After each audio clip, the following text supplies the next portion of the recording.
presented by Farah and Farah, exclusive injury law firm of the Jacksonville Jaguars. Protecting you and your family. Call 396-5555. Jacksonville.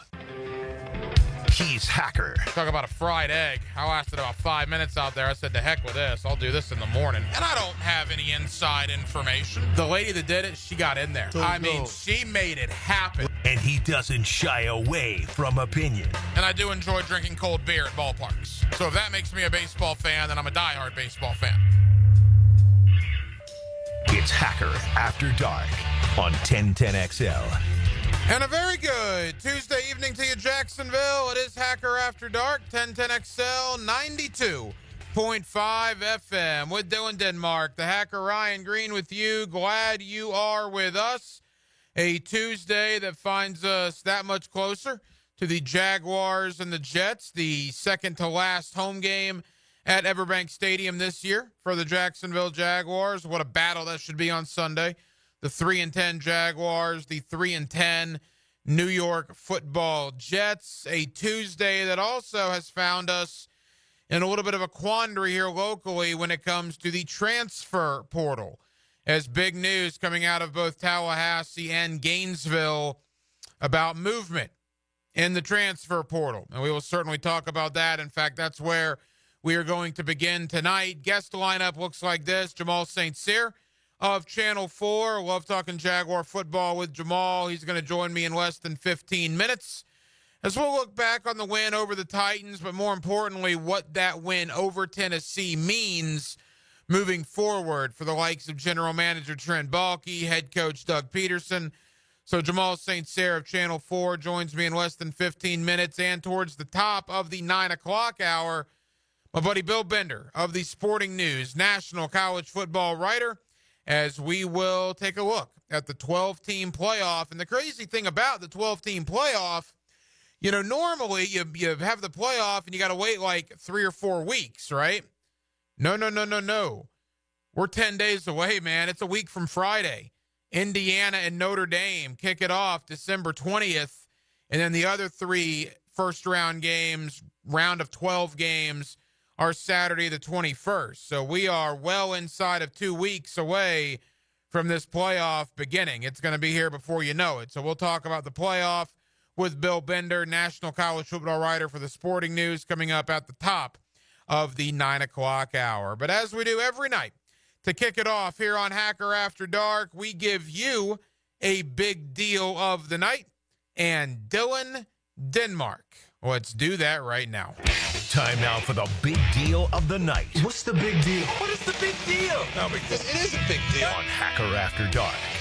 All right. For years and years and years, we had people telling us, college football fans, you need to pay the players. You got to pay them. I don't disagree with that, mind you. I remember the story that Chris Webber told back in the day where he would pass the Michigan bookstore in Ann Arbor and see the number 4 Michigan jersey on sale for like $150, which was him, right? He was number 4 for Michigan, the basketball jersey. That was him. They were charging $150, and he didn't get any of that as a collegiate athlete. That's wrong. So I agree you needed to NIL. Something needed to happen, which obviously has. And then, if that wasn't enough, not only does NIL infiltrate the world of college football, but now you can just transfer at will and not have to sit out a year. You could always transfer, right? Nothing was stopping you from transferring, 15, 20, 25 years ago, other than having to sit out an entire football season, which obviously deterred guys from wanting to do that. They didn't want to sit out an entire season, and I don't blame them. So you didn't see a lot of transfers. But now, and where we are in today's college football in 2024, not only has money just taken over the sport, but now you can transfer wherever you want with no penalty. It's essentially free agency. That's what it is. Free agency in the National Football League, free agency in the world of college football. guys are going to the teams that are bidding the highest for their services. It literally is free agency. Today in Tallahassee, some pretty surprising news as Luke Kromenhoek, thought to be the future at the quarterback position for Florida State, says not so fast, entering the portal. Caught a lot of my Florida State buddies off guard. I don't know if that's so much an NIL situation as it is Florida State's been snooping around other quarterbacks in the portal. You're not going to bring in Castellanos from Boston College or any of these other reported guys that they're looking at without essentially guaranteeing them a starting spot. So if you're Luke Kromenhoek and you see Florida State looking at quarterbacks in the portal, well, the writing's on the wall that you're probably not going to be the guy in 2025. Maybe NIL also had something to do with it, but to me, that's a situation, again, the writing's on the wall, man. It doesn't take a rocket scientist to figure out if Florida State's looking at all these high-profile quarterbacks in the transfer portal, odds are you're not in their future plans to at least start in 2025. So you should go find greener pastures elsewhere, which it looks like what Luke Kromenhoek is going to do. So that was the big piece of news in Tallahassee. In Gainesville, Jack Pyburn enters the portal today, the former product of Bowles. And I know there's a lot of speculation online, social media, that was an NIL deal. And I don't know that's not true or not. I would imagine NIL probably played a factor. But I have a relationship with Jack Pyburn to an extent, right, from his days at Bowles. I've had him on numerous times. I did not talk to Jack Pyburn directly today, but I talked to somebody that I would say is pretty close to Jack Pyburn. I talked to somebody today that I would tell you, I feel comfortable in telling you, is probably in the know about what happened with that situation with Jack Pyburn in Florida. And the information that I gathered was Jack Pyburn wasn't exactly thrilled about being a rotation piece on the D-line, wanted some assurance that he was going to be able to play substantially more than he was. Maybe that assurance was not given to him, and maybe that's why he's entered the portal. And again, I heard that from somebody that I would tend to believe. I heard that from somebody that I would tend to believe knows what happened there. But regardless of what happened, Kromenhoek in Tallahassee, Pyburn at Florida, and that's just the tip of the iceberg. Those are the names. I mean, Florida's had, 10 guys enter the portal? Florida State's had about the same. I think I saw where Mississippi State has had 21 guys enter the portal. 21. I mean, you go back to last year, Vanderbilt. I say last year, the season just ended, but this 2024 Vanderbilt football team. I think I saw something ridiculous, like of the 90 guys on scholarship, like over half of their 90 were first-year players for Vanderbilt in 2024, either true freshmen or guys through the portal. It is the wild, wild west in college football. With NIL and the transfer portal and everything going on, it is wild. It is free agency. That's what it is. I mean, you got a quarterback in the portal right now that literally lost his job with his old team with a month to go in the season and basically just said, the heck with this, I'm out of here, I'm transferring, I'm going to the portal. Leaving his teammates kind of high and dry. It's not a good look, man. That's not a good look, but that's where we are in college football. You know, my father was a huge college football fan. That's why I'm a huge college football fan in the 1990s, 1980s. I lost my dad in the early 90s when I was 7 years old. He wouldn't even recognize the sport that he loved. Wouldn't even recognize it. I imagine a lot of your fathers, a lot of your grandfathers, if they're still with us or I'm sorry if they're not still with us. They wouldn't recognize it right now. Now, that's not necessarily a bad thing. It's just a much different thing than it was even 15, 20, 25 years ago. I didn't say bad. I said different. But for people that wanted the players to get compensated, for people that wanted players to be able to transfer at will without sitting out a year, this is what you asked for. It is what it is, as they say. It is free agency. That's what college football is. And no one's safe. If a coach says the wrong thing to a kid, he can up and leave without any problems. If a kid gets benched or isn't promised playing time or isn't making this much money, they can up and leave in the blink of an eye. It's crazy, man. I still love the sport. I still am a gigantic college football guy. That will not change. But make no mistake about it, the game that I love and the game that you love, our love for it hasn't changed, but the game itself has changed drastically in the last 5 years. Drastically. This is the new world when it comes to college football. Free agency, go to the highest bidder,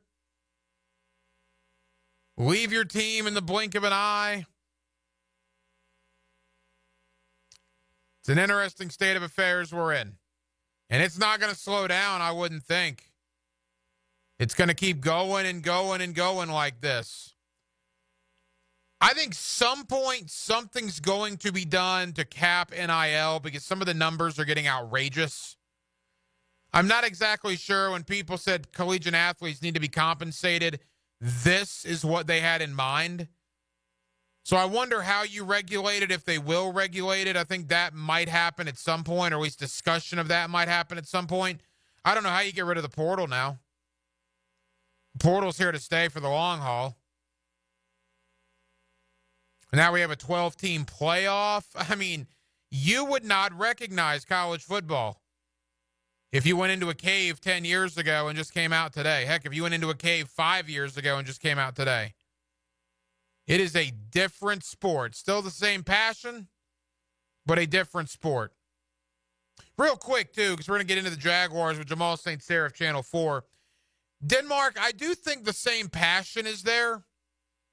But take Florida State as a prime example with Kromenhoek. You know, back in the day, forever, you recruited these guys. You saw these guys come in as freshmen. They got developed. Maybe they get on the field a little bit as a sophomore, but by their junior year, you've been waiting for them, and then bam, now you get to see what you've been waiting for. That just doesn't happen anymore. Very, very few exceptions, like I guess Carson Beck in Athens. If guys don't get immediate playing time, they're out of there. You don't develop quarterbacks anymore. You just simply go in the portal and get your quarterback. Look at what Florida State has done with Jordan Travis and DJU, and now they're going to do it again this year. And obviously DJU was a flop. But the day of recruiting a kid, bringing him in as a freshman, seeing him develop over year one and year two to where in year three he takes over and has a productive couple of years and he bleeds your team's colors and spends 4 or 5 years there, brother, those days appear to be over. And I don't know if that's sad or not, to be honest with you. What's your thought? There's never been a bigger difference to how fans look at the game and how players look at the game. Players, they don't care about tradition and, you know, what the past was like. Fans do. There's not rivalries anymore within players. I mean, Etienne left Florida, went to Georgia. Fans lose their mind over that, and players don't care about that. They look at it like the NFL, like, okay, I'm playing for the Giants, now I'm playing for the Eagles. And I do think there is something, maybe sad's not the right word. And, you know, I agree. And, again, you know, it's like I told Leon and Coach Campo when we kind of had a similar discussion on the Jaguars. I hope that we're being piped into the swamp right now as they're doing workouts, and I hope they're really enjoying Hacker After Dark. I'm assuming that's probably not happening. No, I doubt it. I mean, we are talking to the fans. We're not talking to the players. We're talking to the fans. And from a fan perspective. But, we sit here and we act like, we have all this pageantry, and we look at what they did under the years of Urban Meyer and Steve Spurrier, and kids care absolutely nothing about that. We have to consider, all right, it's 2024. Most of these kids that are playing now were born in 2006 or after. They weren't even alive to see Tebow. They weren't alive to even see probably Will Muschamp. Right, and that to me goes back to what I said. That to me goes back to what I said last year, particularly when it comes to Florida State. Florida State got so many guys out of the portal that by the time they had lost 3, 4, 5 games, I don't think those guys cared anymore. They were one-year rentals. They didn't bleed garnet and gold. They weren't growing up Florida State fans going to Doak Campbell Stadium and watching Chief Osceola and Renegade come out there. They were looking for whatever school paid them the most money to get them to the next level. And that's what the transfer portal is. And there's nothing wrong with that. That's what a lot of people wanted. But that is the reality. That's where we are. To me, if a lot of those Florida State guys last year would have grown up Seminole fans, spent 2 or 3 years at Florida State, I think the passion that they would have had, particularly against North Carolina, maybe Notre Dame, do they win those games? Probably not, but I don't think they quit. I think a lot of those one-year transfer portal guys flat out quit on Florida State when it came to those games. They didn't care. So that, to me, is an unfortunate aspect of where we are in college football today. But, again, the two big stories, Luke Kromenhoek for Florida State, Jack Pyburn for Florida. Again, one of many guys for their respective schools, but those are the two main guys so far that have officially entered the transfer portal. More on college football. We'll actually talk about on-the-field stuff. We'll talk about the games coming up in the college football playoff. Bill Bender, national college football writer for the Sporting News, joins me at the top of the 9 o'clock hour. Coming up next, back into the Jaguars. They get ready to play at home this Sunday against the New York Football Jets. Go enjoy it. It's probably the last time you'll see Aaron Rodgers live, right? That's worth going in and of itself. Jamal St. Cyr of Channel 4 will briefly recap the Tennessee win, but I want to spend a majority of the time with Jamal on Brian Thomas Jr.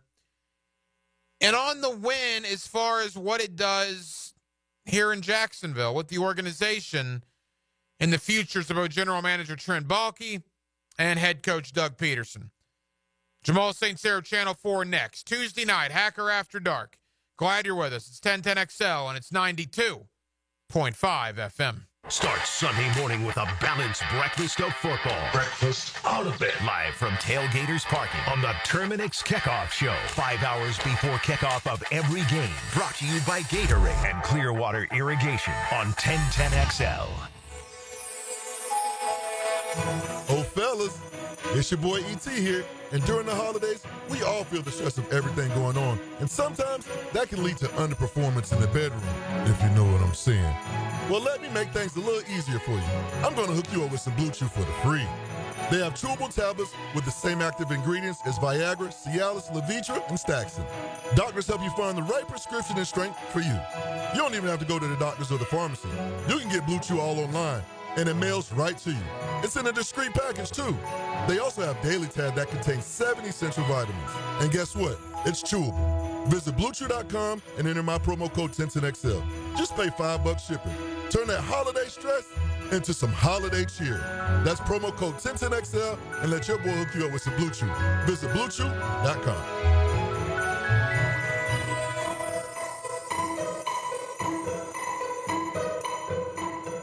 Visionaries, builders, and doers, are you ready to change the world? Miller Electric is your opportunity to shape the future. Miller Electric is leading the charge in electric vehicle technology with our state-of-the-art EV Innovation Design Center. We're working to create a sustainable future. We're also the proud partners of the Jacksonville Jaguars, powering their performance at the brand-new Miller Electric Center. Miller Electric, we provide competitive pay, unbeatable benefits. Apply today. MillerCareers.com. Miller Electric, an equal opportunity employer. We heard you loud and clear, Jags fans, and we're taking it back to the 90s again. The Prowler throwback jerseys return to the field Sunday, December 15th, when your Jaguars take on the New York Jets. Be at the bank to see them in action while joining us for our Inspire Change game.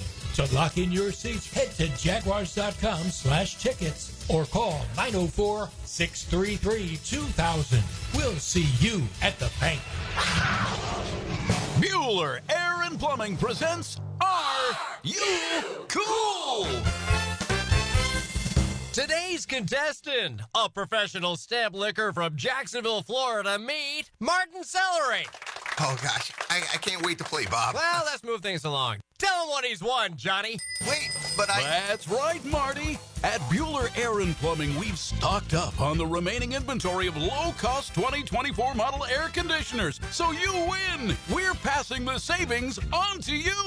Can I answer a question first? We need to make room for the 25s, so we're offering great deals on AC replacements while supplies last. Could I spin the wheel at least? I've been practicing for a year. With last-minute deals like this, there's no question that you are cool. What do I tell my kids? There you go. Have a souvenir t-shirt. Thanks. Visit BuellerAir.com. It's hard to stop the Tomahawk Chop.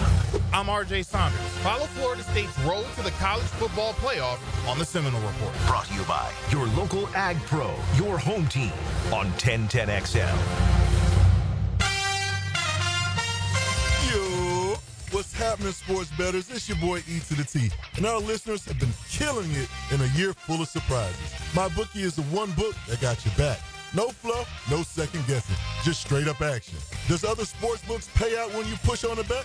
My bookie pays you back. And if you're new to the game and not sure where to start, we've got you covered. Start up, use the promo code 1010XL, and that'll double your bankroll with a 100% deposit bonus right from jump. Here's a pro tip to get you rolling. The NFL teams with powerhouse offensive lines are dominating the run game this year, and betting game total unders has been printing money. So stack that on My Bookie Risk-Free Thursdays. That's right. There's a new risk-free odds boost every Thursday. To find the bet, click the Bet Boost tab and scroll down. If it hits, you win. If it doesn't, MyBookie refunds you your money. Sign up and get that double deposit bonus with MyBookie. That's the best sign-up bonus in Florida for Florida bettors. Bet anything, anytime, anywhere with MyBookie. Brackish Vodka, the official vodka of UNF Athletics, 100% made in Jacksonville, is available at all local liquor stores. Visit Browdy's, Total Wine, ABC, Shores, Golden, Sahara's, Golden Ox, and more. Drink our gluten-free San Francisco Spirit award-winning vodka and see why it's the smoothest vodka you can buy. When you drink Brackish Vodka, you support all of our local employees, and all the money stays in Jacksonville. Drink Brackish Vodka and live life slightly salty. Proud partner of the Jaguars. Arrested?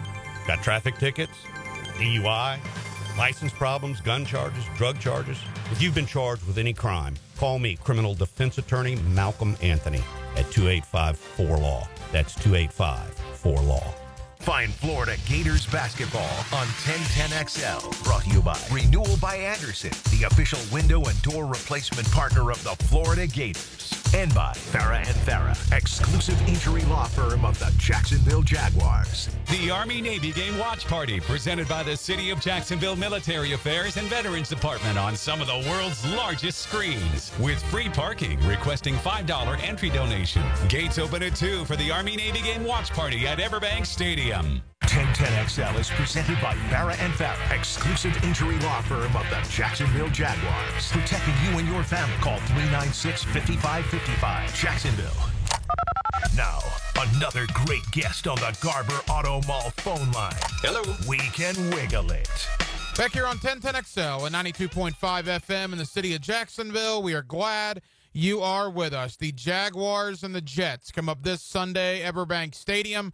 Battle of 3-10 teams. Jacksonville coming off a win over the Tennessee Titans up in Nashville. We'll talk about the game, but moreover, what does that win mean for draft positioning? And obviously, what does it mean for potentially the futures of Trent Baalke and Doug Peterson? Let's do that with my friend Jamal St. Cyr of Channel 4. He's always kind enough to join us here on 1010XL in Jacksonville. Jamal, I haven't talked to you since Thanksgiving, man. Hope it was a good one for you. Yeah, man. Appreciate you having me on. I mean, we're winding down on the season, so that's the sad part of this time of year is that, even though it's a rough year, by, a month out of the season, we're all going to be like, I wish we had football back. So It's always a good time of year. You know, we're closing on the holidays. Hope you had a good Thanksgiving too. Certainly did. Appreciate that. And look, it's a victory, Jamal, right? I mean, there are aspects of this victory that I think some of the fan base is not happy with, and we'll get to those in a moment. But at the end of the day, you beat the Tennessee Titans up in Nashville. The Titans are awful, by the way. So the Jaguars aren't the only ones suffering through an abysmal season. What were your big takeaways from the 10-6 win in Nashville? I mean, that both teams aren't that good. I mean, it's just one of those kind of seasons where both teams kind of struggled, and the Jaguars just kind of were able to put it together late to secure the win. A win nonetheless, and for it to happen in the place where last season came crashing down, you know, who knows? Maybe that does give them a spark, because I mean, the rest of the way is kind of a cupcake kind of schedule, so it's 100% winnable. Who knows? Well, and my thing about the game, and there are certain aspects of it. Number one, Brian Thomas Jr. had like 2 targets in the first half, which is nonsense, and we've seen that over and over again this year. And then thankfully, Doug Peterson and Press Taylor, I guess, remembered that Brian Thomas Jr. was on the roster, because he goes from 0 catches in the first 2+ quarters to finishing for 8 grabs for 86 yards and was absolutely dominating in quarters 3 and 4. Yeah, man. Look, Doug Peterson and Press have like this They hate to think players and force targets to guys, right? I mean, we've asked them about this repeatedly, but then there's these big games, these sort of comebacks, they always double back and they're like, you know, we started thinking players, not plays. They said that after the Chargers game. Doug said similar comments to Bucky after the game against the Titans on Sunday. He said him and Press talked about it on the sideline and said, hey, we have to get Brian involved. Next thing you know, there was a drive where I think it was 4 or 5 straight plays, all were to Brian Thomas Jr. So it works when they do it, but for whatever reason, they refuse to he's that type of player where, you know, there are some of those offensive weapons where I feel like you have to go into the game and say, well, man, we got to get this guy this amount of looks or this amount of touches or this amount of targets. And Brian, at this point, as a rookie, at least on this team, is that type of player where they need to go in with a set number in mind where there's no way he can get less than this number of targets or touches because he seems to just make plays every time he touches the football. Jamal St. Cyr of Channel 4. Yeah, I believe the number is 15. I think Brian Thomas needs 15 yards to set the Jaguar rookie receiving yardage number in franchise history. So that obviously, hopefully, will come this Sunday against the New York Jets. The other big takeaway for me, Jamal, is Tank Bigsby's RB1, right? I mean, when you have 22 carries for 2 running backs, one guy has 18 of those, which was Tank Bigsby. I mean, he's the RB1 on this football team now, correct? It sure does look like it, doesn't it? Yeah, Tank's kind of been rolling, and Travis, they've just kind of sprinkled in since he's come back from injury. It's definitely been a strange thing. I mean, a strange dynamic, complete opposite of what folks expected going into the season. But Tank's played well when he's been given that sort of volume. He's that type of running back that wears defenses down over the course of the game, where Travis, on the other hand, really just hasn't been able to find his footing and get going this year. I mean, the hamstring kind of slowed him down early, but even since he's been back from the hamstring, there just hasn't been a whole lot there for him. I mean, short of the couple of catches that he had against the Titans on Sunday to break some yardage, it's really just been a quiet and kind of disappointing season based on where the expectations were for this guy going in. And look, he had 70 yards from scrimmage, 4 catches for 50. That's what I love about ETN. I mean, he is that kind of player. He is a dynamic athlete, but it certainly appears that, you know, when you need 3 yards on a 3rd and 2, Tank Bigsby is your guy. And I wonder, you know, Travis Etienne has obviously earned that respect to him for the coaches to go to him. And I would have to think that's been addressed with him, that say, hey, we want you involved in this offense. We want you maybe more involved in the passing game. We're going to give Tank this opportunity. I would think ETN has earned that, to hear that from the coaches. That had to be what happened, correct? Look, I'm sure it was some sort of conversation to that effect, and he knows Tank's playing well. Perfect world is you get back to that combination of maybe what you had early on in Travis's career when you had a healthy James Robinson and a healthy Travis, to where they were able to kind of split that I mean, that thunder and lightning combination, that MJD Fred Taylor, where you can have Tank as your power downhill runner and Travis is the guy that you bring in to pop those big runs, because that's what Travis is. He's a big play artist. At any given moment, he'll turn on the jets and then there's 20 yards right for you. So while Tank, on the other hand, is a guy that's, 10 yards in a cloud of dust, he's stiff arming and dragging guys every step of the way.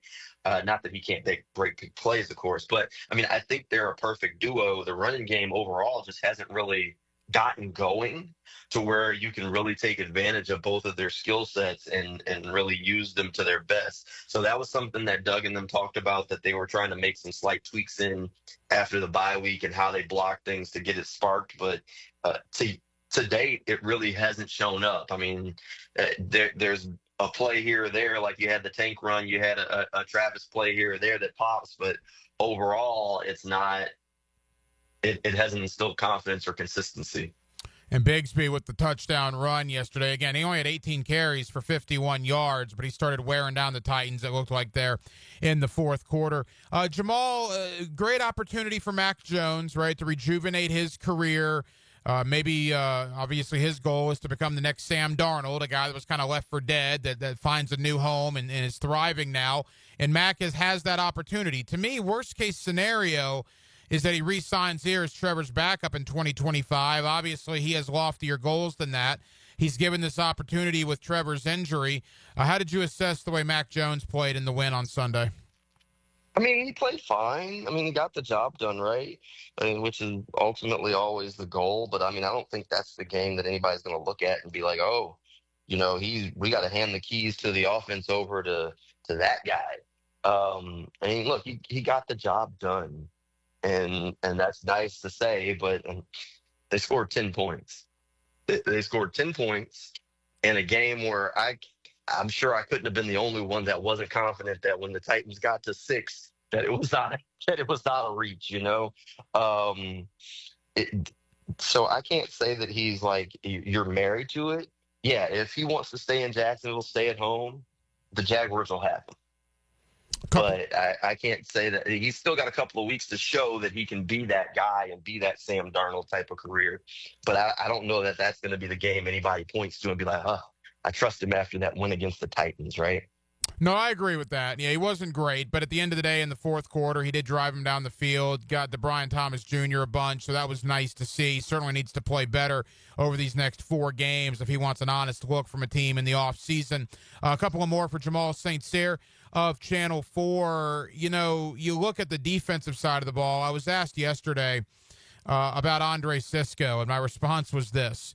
If you're looking for holiday gifts for the Jaguar fan in your life, I would not get them a number 5 Cisco jersey, because I think that thing will be used for about 4 more weeks, and then you're probably not going to see that last name on the number 5 again here in Jacksonville. What's your thought there? I think it's going to depend. I honestly do think it's going to depend. He has not had a great season. And I think that's the double-edged sword of it, because he hasn't had a great season. Are the Jaguars able to re-sign him for a bargain? I mean, even if it's just a 1-year kind of prove-it deal, guys, when they're in those contract seasons and kind of struggle, they tend to go back to their comfort zone, which for him would be Jacksonville, on those 1-year kind of deals where they have some consistency to try and prove it. And, I mean, as we keep talking about turnover and possible changes in the coaching staff and in the front office, does that next coaching staff go back to the college template and say, look, that coaching staff, that defensive group was the problem. He has the talent. Can we figure out how to harness this guy and do it if he signs on like a 1-year kind of cheap kind of deal? Because, I mean, going into the year, a lot of us thought he'd be gone for a different reason.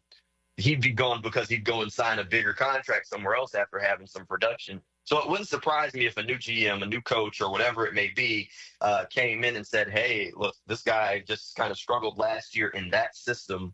Let's bring him back with our guys on the cheap and see if we can make it work. That wouldn't surprise me at all. So I won't write him off of being gone just yet. You brought it up, so let's get there. I also want to give an honorable mention to Jarian Jones. I thought he might have had his best game as a Jaguar on Sunday in the win over the Titans. But let's talk about the win and the fallout and what it means. Let's start with the draft. look, I mean, it's a win, right? I mean, it's hard to complain about a win. My thought process was I wanted to see the young guys play really well, which they did. Brian Thomas, Jarian Jones, Ventrell Miller, Mason Smith did some nice things even. But I would not have lost any sleep had the Titans scored there with a minute to go and won the game. They did not. The Jaguars won. They fall from the first pick to the fifth pick. My whole thing with the first pick, Jamal, and again, this is not a player's thing or a coach's thing. I'm very much aware that those guys are not going to tank. But we're talking to the fan base here. And yesterday on the postgame, we had a lot of fans call in, talk about the draft positioning. I never wanted the Jaguars to use the number 1 pick. I just wanted them to have it for 2 reasons. Number 1, I think it makes the job look more attractive. And number 2, maybe somebody falls in love with Shedeur Sanders or Cam Ward and trades you a few draft picks so you can build up, draft collateral to get rid of that pick to a team that needs a quarterback. It looks like now, barring a 4-game collapse, that the Travis Hunter talk or the talk of the number 1 pick is probably gone after that win. Well, I mean, we'll see what happens. Right now they're probably out of range for Shedeur. More than likely. Or not Shedeur, sorry, Travis. But I just feel like about this draft, it's very similar to that Trayvon Walker year, where I think somebody might fall in love with Shedeur, but there's no guarantee that there's a quarterback that some team's willing to mortgage their future to go get. And that's the thing. So if they're at number 1, that's great. If they're at number 3, I don't know that changes the calculus much, because some of those teams, they're in positions where they have to get a quarterback, so they'll probably still take one. If you tell me that they win 2 or 3 down the stretch, I mean, I could see them getting to 7, which is, to me, nightmare scenario if they do go on that sort of run, because 7 wins and all of a sudden everybody's looking like, you know what, maybe we keep everybody around because we turned it around. That's probably your worst case.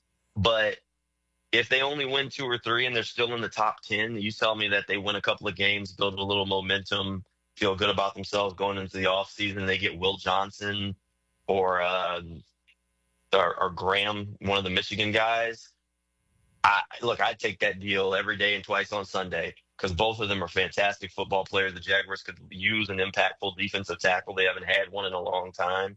And Will Johnson, if he was healthy this year, I think there'd be a whole lot more hype around this guy being in contention as an elite cornerback and one of the top guys in the draft.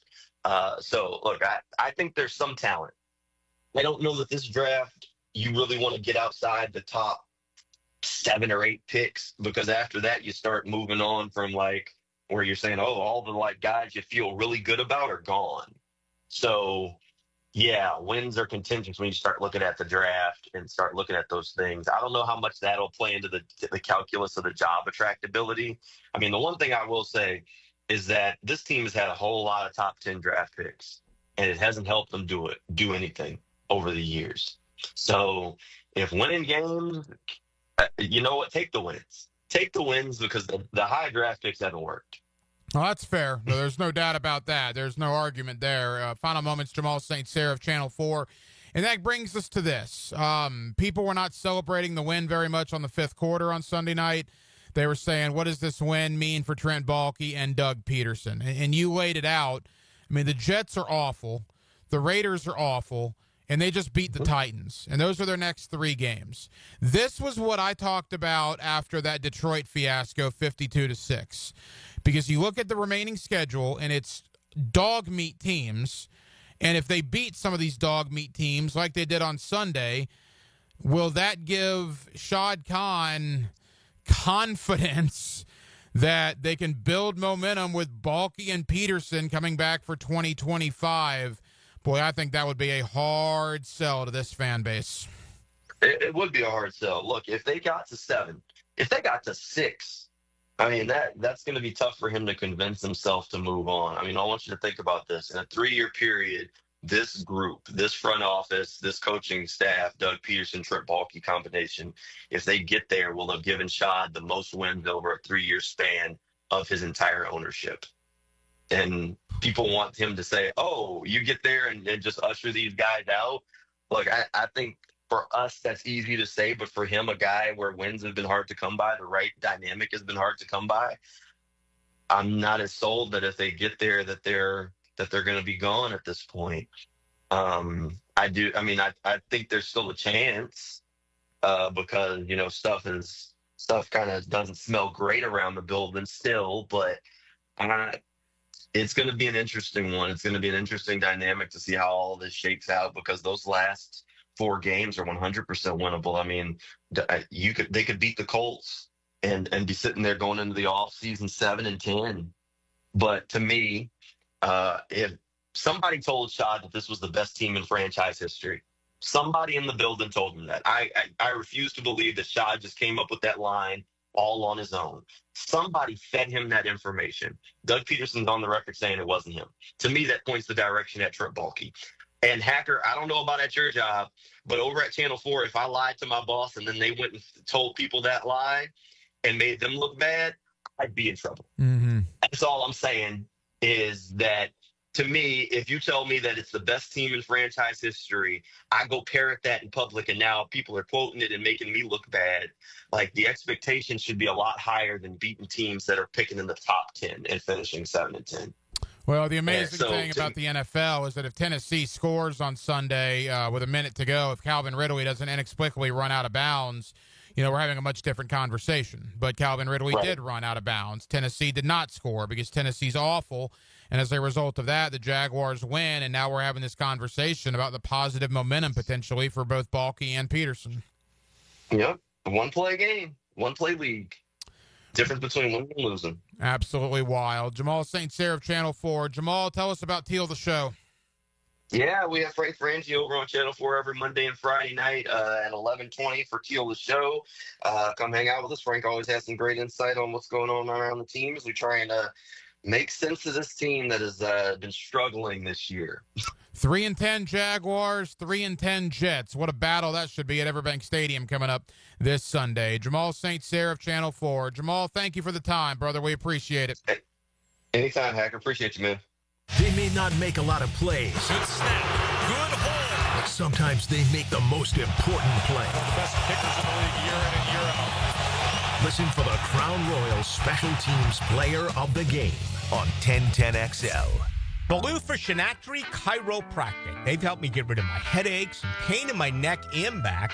Are you suffering from an auto accident? What about TMJ pain? Headaches associated with jaw clenching, grinding of the teeth, or stress-related disorders? Shinatri Chiropractic has a physical therapist on staff for rehabilitation, quality chiropractic care, dry needling, massage, and acupuncture. Call 743-6700 or go to ShinatriDC.com. On the first day of Christmas, my true love gave to me a septic tank emergency. Don't let your holidays go down the drain. Duck Duck Rooter's here to save your Christmas cheer. Whether it's a stubborn clog, a burst pipe, or a septic scare, we'll fix it faster than Santa can slide down a chimney. Duck Duck Rooter. Call us now and save the day. 904-862-6769 or visit duckduckrooter.com. Duck Duck Rooter, because nobody wants a silent night in the bathroom.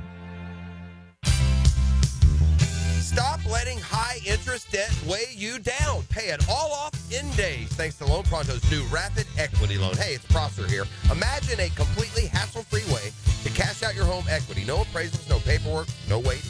Loan Pronto's Rapid Equity Loan uses an AI-driven tech to get you approved for cash in as little as one day. One client got $100,000 approved in under 24 hours, wiped out their debt, launched a home improvement project, and is now saving over $1,000 a month. Instant approvals, low fixed rates, fast transfers. Get cash to consolidate all your debt and get a fresh start for the new year. Call Loan Pronto now and see how much you qualify for. Imagine this time next week, you can be credit card debt-free. Call 904-999-1508 or go to loanpronto.com. That's 904-999-1508 or loanpronto.com. Equal housing lender, NMLS 1661781 on approved credit, MLS, consumeraccess.org. Have you tried golfing at the improved Cimarron Golf Club? If you haven't, tell you what, you're missing out on the best deal in Jacksonville. Now, many of you have received a postcard in the mail, and of course, if you bring that with you, $45 plus tax to play. That includes a cart, lunch, and a beer at the brand new Stone Barrel Tap House. Now, go to the website, that is CimarronGolfClub.com, and sign up for the Wild One Loyalty Program. That's the Wild One Loyalty Program, and get all of these specials emailed to you from Cimarron. Go inside the huddle with our QB, David Garrard. Hey, I know if you give me time, baby, We can do whatever we want. And get into the head of an NFL signal caller. Mondays from 10 to noon on Jaguars Today. Brought to you by WaterboyJax.com on 1010XL. I'm here with Danny Van Sickle, director of the Electrical Training Alliance. Danny, tell me about your program. Hey, Rick, we're a 4-year electrical apprenticeship. Our students start out making over $40,000 a year, and right now make over $90,000 a year, including benefits. There is no tuition or student debt. You just have to apply and get accepted. Did you say no tuition and no student debt? You heard that right, Rick. Once you're accepted to the program, your only cost for the books and the course fees, about $800 a year. That sounds like an amazing opportunity. How can I learn more? Just go to etajax.org, and you can apply there. Apply by May 15th. Awaken 180 weight loss. Awaken 180 weight loss. Life-changing, life-saving. Told you guys this for a while. Back in February, 317 pounds, right? I was going nowhere fast. I saw the video streams and the pictures, and they were embarrassing. And now I get my picture taken with my family or here at work, and it's drastically different after you lose 110 pounds. And it's all thanks to the great folks at Awaken 180, the best weight loss program I've ever been on. Look, results speak for themselves. I could really say anything, but just look at a picture of me in February. Look at a picture of me today. That is all thanks to Awaken 180 weight loss. If you need to lose weight like I did, whether it's 100 pounds, whether it's 20 pounds, any point in between, go to awaken180weightloss.com, awaken180weightloss.com. Take it from a guy who lost over 100 pounds on that program. Awaken 180 weight loss.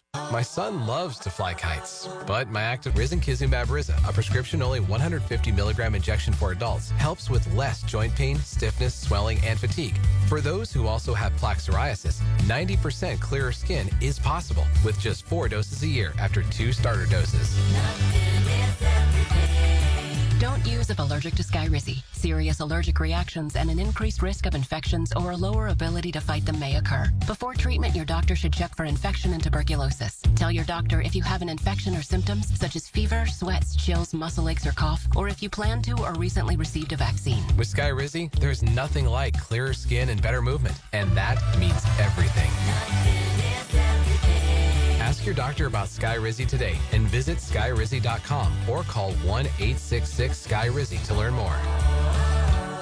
Human trafficking happens in Jacksonville. As a man, you could do something about it. Buy Survivor-made holiday gifts at Rethreaded. From leather goods to toffees and treats, shop in person or online at Rethreaded.com. Changing lives through gifting. Hackers don't take the holidays off. Do you know if your data is safe?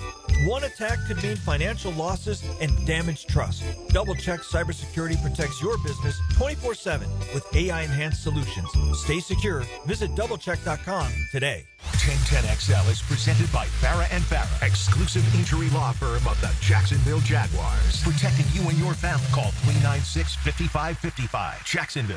Hey, yeah, I want to shoot, baby. Shoot. Hacker After Dark on 1010XL.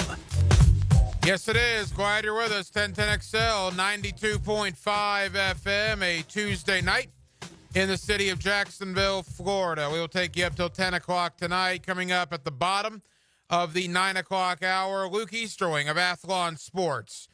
Yeah, we're going to talk a little bit, just a little bit, of draft with Luke Easterling, mainly Travis Hunter and the guys at the very, very top. But I wanted Luke on for a couple of reasons. Number one, just to talk about the young Jaguars. That's really what the next 4 weeks are about, right?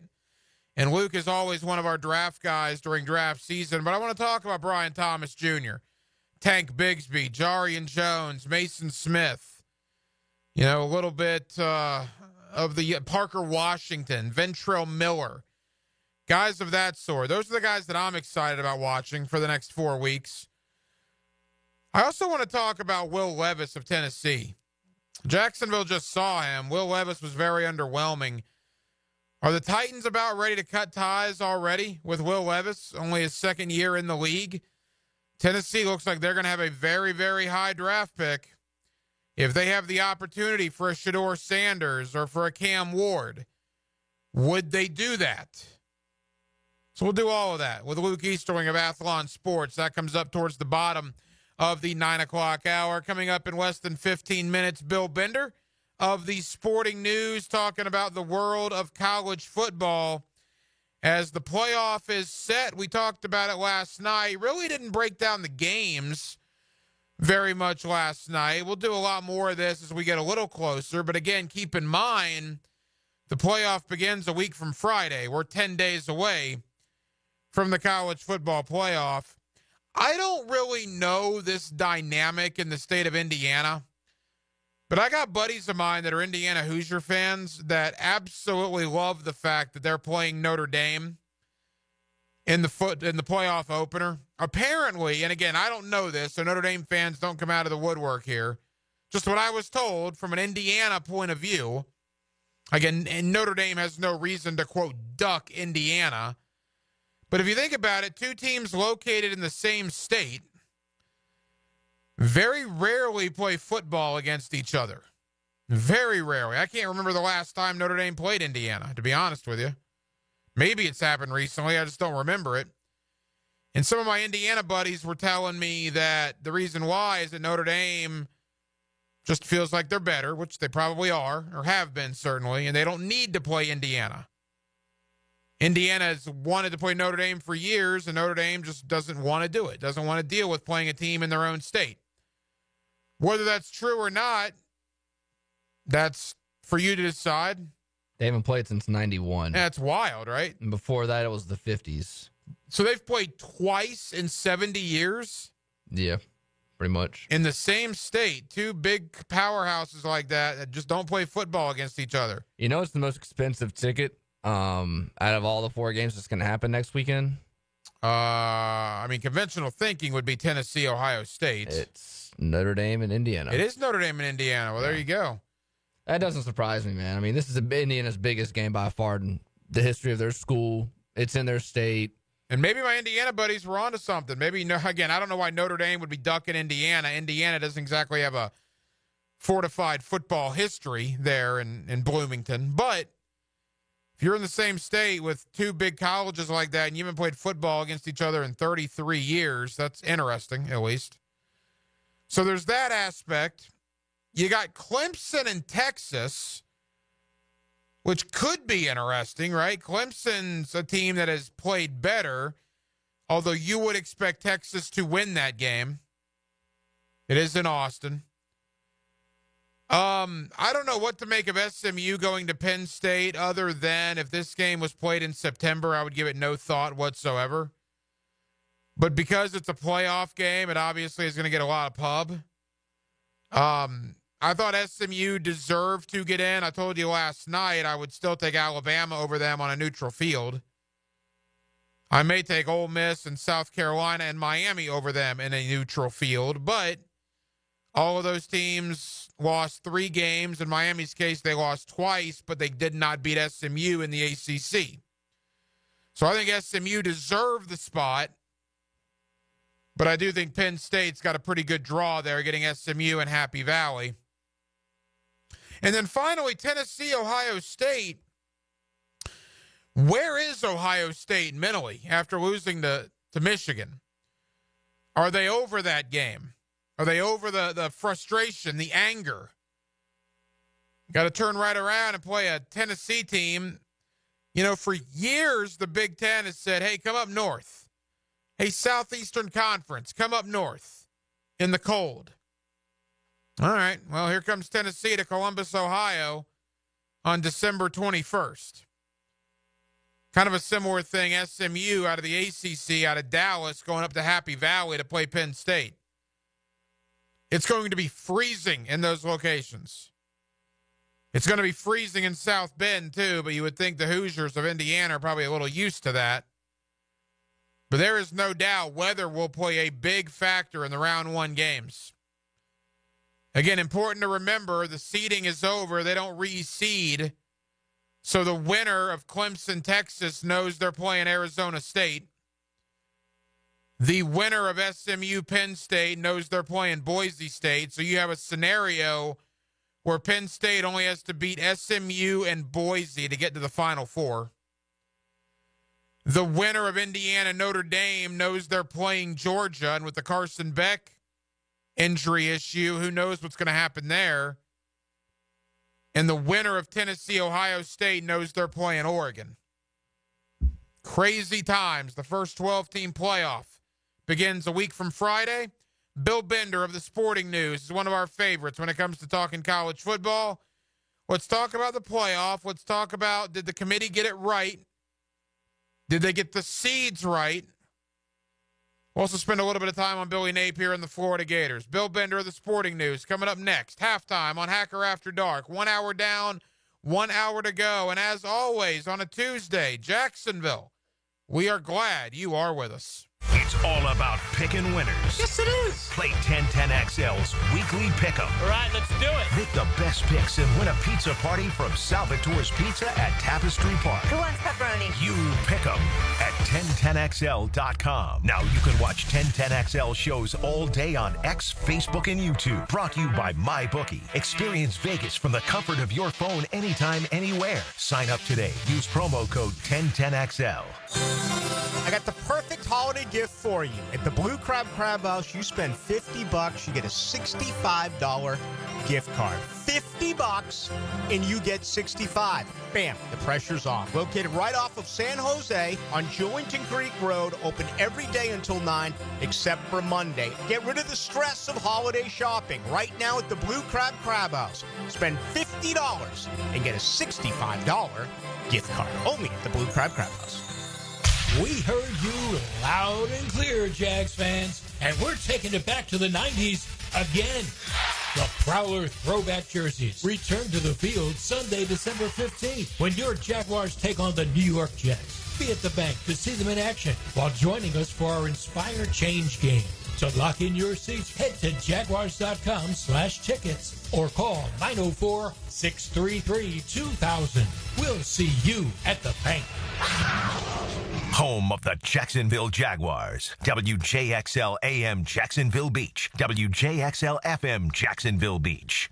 If you are an experienced electrician looking for your next big opportunity, look no further than the Miller Electric Company, a trusted name in the industry for over 96 years. At Miller Electric, we tackle the biggest projects in the city, offering you the chance to showcase your skills on a grand scale. We believe in rewarding hard work with the best pay, top-notch benefits, and an unbeatable culture where people actually care about each other. Take your career to new heights with Miller Electric Company. Apply today at millercareers.com. Miller Electric, an equal opportunity employer. Hello, First Coast. I'm sure by now you have seen our bright green GFL trucks and containers throughout the greater Jacksonville area. We're an industry leader in solid waste and would love the opportunity to earn your business. We're committed to customer service, reliability, and have an unwavering focus on safety. Whether commercial or construction, let us haul your waste away. Call 904-760-5880 to get a quote today from GFL, Green for Life. Hi, I'm Chuck Farah. We know how important it is for you to have a vehicle after you've been injured in a car accident. So when we represent you for your personal injury claim, we'll help you get a rental car from the insurance company while your car is being repaired. And we'll provide this service at no additional fee. If you're hurt and you've got no car, let my team go to work for you. Farah & Farah, protecting you and your family. Call us at 396-5555 or go to farahandfarah.com. Jacksonville. Come on, admit it. Almost everyone you know seems to be playing pickleball now, right? So whether you just want to learn how to play or you're ready to show off your elite pickleball skills, the Y is the place for you. Visit our brand new McGuire Family Pickleball Center at the Brown Family YMCA in Ponte Vedra Beach.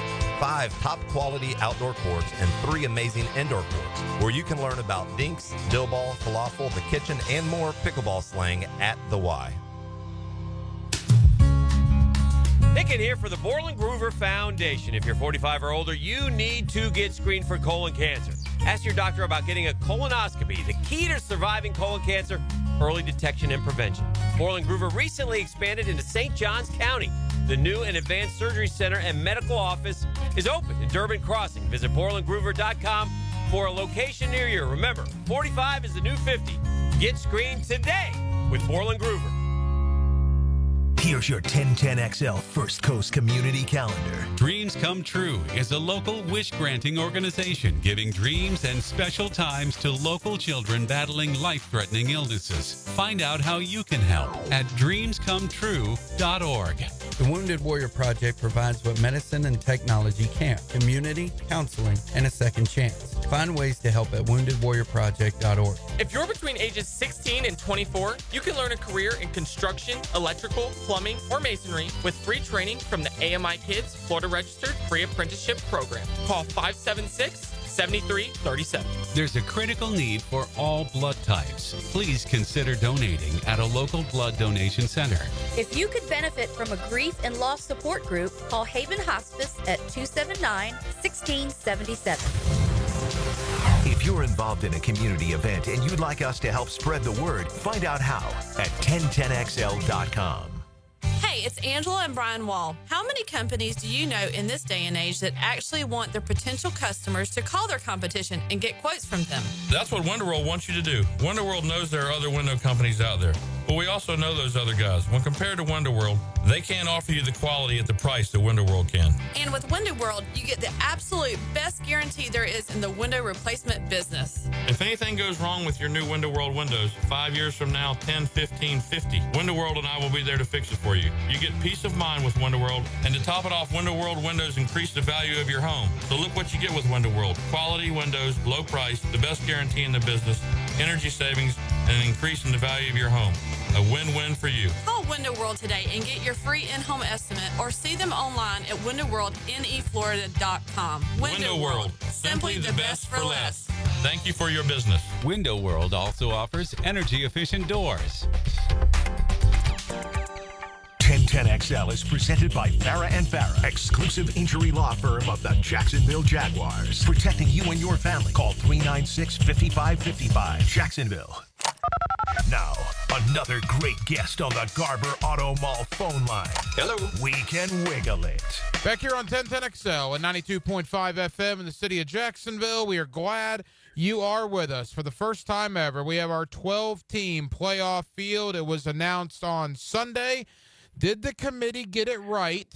What do we like about it? What needs to be changed about it? And quite frankly, how long will we even have 12 teams? Because a lot of reports coming out that 14 or even 16 teams will happen sooner rather than later. Let's talk about all of it with Bill Bender. He is a national college football writer for the Sporting News, and he's always kind enough to join us here on 1010XL. Bill, how you doing?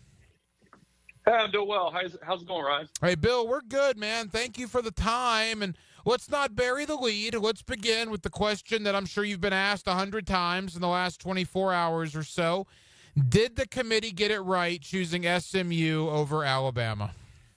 In principle, yes. I mean, it legitimizes the product they're selling.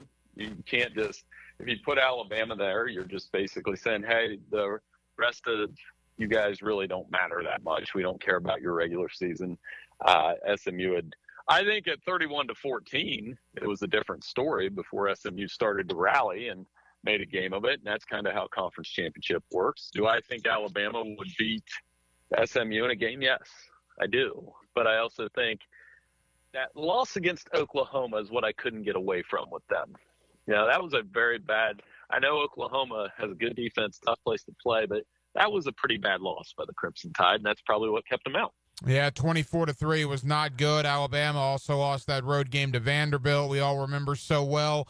Bill, there's a couple of things about the playoff that really jump out to me, and I'm curious your thoughts, obviously. Number one, this idea that conference champions get buys, automatic buys. Now, I agree you put a conference champion in the 12-team field, but the fact that Boise State and Arizona State have buys into the quarterfinals, Bill, I have issue with that. What are your thoughts? Yeah, they need to see this properly. That's probably the biggest flaw. It's even a bigger flaw than the setup itself is that you have the teams aren't seated properly. It already looks funky. You explain that to somebody who doesn't really watch the sport. Say, hey, here's the top 12 teams in the country. Okay, why doesn't the bracket match that? Well, and then it's nonsense. So am I happy for Boise State and Arizona State? Yes. Do they deserve a first-round bye over a Texas or Penn State or even Notre Dame who doesn't play in the conference? Probably not. And that's the reality of this new format, that if we're treating it like the SEC and the Big Ten are the same level of play as the ACC, the Big 12, and the Group of Five. And I simply don't think that's the case. I'm not saying Arizona State's not a good team. I just think the SEC and the Big Ten, and maybe that makes me sound like an elitist in some ways, but I just believe that those conferences have better quality of play from top to bottom. Bill Bender of the Sporting News. You mentioned the seeding. What's crazy to me, Bill, Oregon fight, scratch, and claws their way to 13-0, the only undefeated team left in America.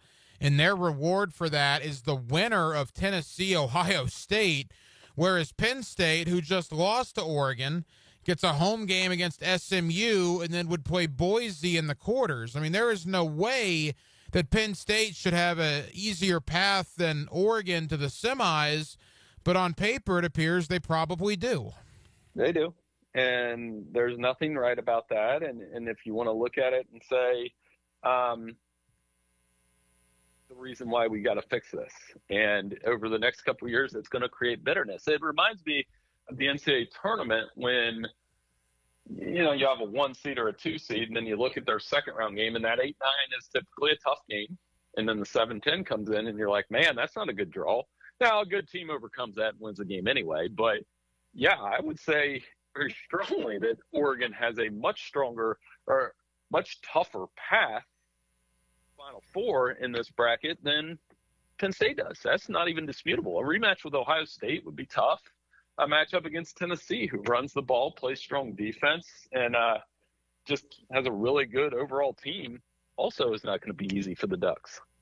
Bill, I'm going to take off my SEC goggles here and put on my objective broadcast journalist hat on for you. But how, with what the committee decided this past weekend, is there any other way to decipher it than it doesn't matter who you play in the non-conference? I mean, you look at Indiana's non-conference, you look at SMU's wins in the non-conference, not very impressive. I mean, did the committee just set a precedent saying we really don't care about non-conference games, and will that hurt non-conference scheduling moving forward? I mean, I think it's yes, it will, because other teams will try to do that. I mean, this was going on for a couple years. I mean, Michigan's non-conference schedule last year was horrible, but nobody in Ann Arbor cares. They were the national champions. I can see that for sure. But, for me, it's one of those deals where I think we're picking the wrong argument. Alabama can argue about, use that as a prop for their argument. They won their non-conference games. They're not in the playoff because they lost at Vanderbilt, because they lost at Oklahoma. They had 3 losses. The committee still looks at wins and losses, and it's still got to matter. And, like I said, in this format, unless you do want to make it the SEC Big Ten Invitational, which I wouldn't be opposed to, honestly, that's how it's going to be. Couple more for Bill Bender of the Sporting News. Bill, as far as the games themselves, I got Indiana buddies that are salivating at the idea that they get Notre Dame. I don't know the whole dynamics up there. I know you're in Big Ten country, but Indiana people have been telling me that Notre Dame has been, quote, ducking them. I'm not sure whether that's true or not. I don't know why Notre Dame would be ducking Indiana, but it is weird. 2 teams in the same state very rarely play on the college football gridiron, and the ironic part is they're going to literally kick off this 12-team playoff a week from Friday. Yep, and it's going to be fun, and I think, you have that in-state element to this thing. It would have been even cooler if they would have put Texas against SMU. That would have been amazing. So I think get in a situation where it will be a fun game. Indiana has a lot to prove. The last time they played in a quote-unquote big game against Ohio State, it did not go well, and they did not look like a team that belonged on that weight class. Notre Dame, I mean, they've got a path, if this Carson Beck injury is serious, to go to the national championship game with this team that they have. So I would keep an eye on that. I think the Irish have their best team in a while. I know their schedule isn't great, but Marcus Freeman's done a great job with that defense, and their back seven's as good as anybody. As far as Clemson going to Texas a week from Saturday, do the Tigers give the Longhorns any problems there in Austin? They could. If Texas can't run the ball, then they probably will. But I think this Texas defense is really good, and I think that's going to be the problem for Clemson. If Maffa can't go on the ground, Klubnik turns it over a little bit, then Texas can get going. That is a heavyweight matchup, though, and you got to credit Dabo for getting through the ACC despite the losses to Georgia and South Carolina. He knows how to play the underdog card too, and he can play that. And I think for Texas, just the Quinn Ewers thing, he's had some moments. I think I'm trying to tell people, and I tried to tell them blue in the face, they're not going to bench him for Arch Manning, not this year. In game, though, if they get in a situation where it's close late, you do have in the back of your mind, okay, would they do the Jalen Tua thing like Saban did a few years ago? It's not out of the question, but this is Quinn Ewers' team. Crazy thing about that, Clemson 0-2 against the SEC with losses to Georgia and South Carolina. They will play, obviously, Texas, another SEC team, in the playoff. SMU goes to Penn State. Bill, on paper, that looks like the biggest blowout of round one. Does SMU have a shot in Happy Valley? I mean, a lot of people in Tuscaloosa and Oxford and Columbia, South Carolina are going to be watching that game, and we'll see how it goes. I think that's a lot to ask. They'll be pretty riled up, Penn State, but, SMU is going to have a nothing-to-lose attitude there. Kevin Jennings has been good. They have an up-tempo offense, and that's probably the way to go to offset a Penn State pass rush by Abdul Carter. Yeah, if this thing's going to work, if the 14 or the 12-team playoff is going to work, you need a couple upsets. You need somebody to upset somebody in this round where everybody's favored by 7 points or more. Otherwise, I don't. We're going to see more backlash than excitement over the next few years. And then finally, and I think the TV networks realize this, that's why it's a Saturday primetime game. Tennessee, Ohio State's juicy. I know you're in the state of Ohio. The SEC, the Big Ten and Ohio State have always said, hey, come up here and play us in the cold. Well, up come the Volunteers. Boy, what a game that should be between Tennessee and Ohio State. And it's cold up here. So I live in Central Ohio. The hangover from the Michigan game is real. And we're about to find out how real for the Wolverines, or after the Wolverines beat the Buckeyes 13-10 in a game that was inexplicable in a lot of ways. So there's going to be a lot of pressure on Ryan Day in this game, especially because Tennessee does those things that Michigan does well. They run the ball. Nico Iamaleava is awesome. Dylan Sampson's awesome. Their defense is tough. So, but we're coming up in the cold. Been talking about this in Big Ten country for years. Let's see them come up in the cold. And, juicy's a great way to put it, Ryan. I think it's going to be a great game. Final moments, Bill Bender of the Sporting News. Bill, the 12-team playoff. I've talked to a lot of your colleagues nationally. They're not sure how long it's going to be a 12-team playoff. I've heard sooner rather than later, 14 or even 16. Do you agree with that? It's coming, unfortunately. I don't love it. I don't. I mean, I'm excited about it in some ways. I think the regular season was fun, but I'm an old school guy. I kind of like the BCS. I want to see the two best teams in the championship game. I get why we did it with 14 playoff fatigue that we had. And, I'm interested to see how this is all going to work. But if the first round games aren't exciting, and then keep in mind, as we get into this thing, you're competing with the NFL too. And the NFL is king for a reason. So, these games have to be captivating. And I know you can't force that or control that, but that'll be part of the equation. As we wrap up, I talked to you about a month ago. At that point, it looked like Napier was turning the corner here in Gainesville. We weren't exactly sure. He got the vote of confidence even before the Texas game where they got just stomped. But then wins over LSU, Ole Miss, and Florida State. And, boy, Billy Napier, it's like the Undertaker, man. You thought he was dead and gone and going to be shown the door here right after the season. And now he's got 7 wins. He just polished off almost a top 10 recruiting class. Things are looking pretty good, at least on the surface, for the Gators right now. Yeah, and it shows the value of patience, which is not in most college football fans' vocabulary, but they did. They had a great November. They made the Swamp. I watched that LSU game. The Swamp looked like the Swamp again. Tough place to play. They did very well in the back half of the season. DJ Lagway, something to build on. Good bowl game opportunity for them against Tulane, and I think they're going to take advantage of it. So I'm happy for Billy Napier for all the things that were written, and we wrote those as Sporting News too. For him to turn it around like that is something else. And Florida got some really good news with Caleb Banks, the big defensive lineman, announcing he's coming back for his senior year. Bill, leave us with this. Gus Malzahn to Tallahassee as the offensive coordinator for the Noles. Does that move the needle for you? A little bit. I mean, it's going to have to work. And again, I think Florida State wise not to fire a coach, and you don't really know who the next guy is going to be, and we'll see. So another example, much like Chip Kelly last year, where sometimes it might just be better to be a coordinator than to do the whole thing. And we know Gus knows how to run the offense. They can get back to running the ball. And, of course, Gus Malzahn quarterbacks are really unique, and they'll have to find the right guy to run the controls at Tallahassee to get that thing pointed back in the right direction. Bill, tell the good folks here in Jacksonville, sportingnews.com, what you guys have coming up as we head into the playoff a week from Friday.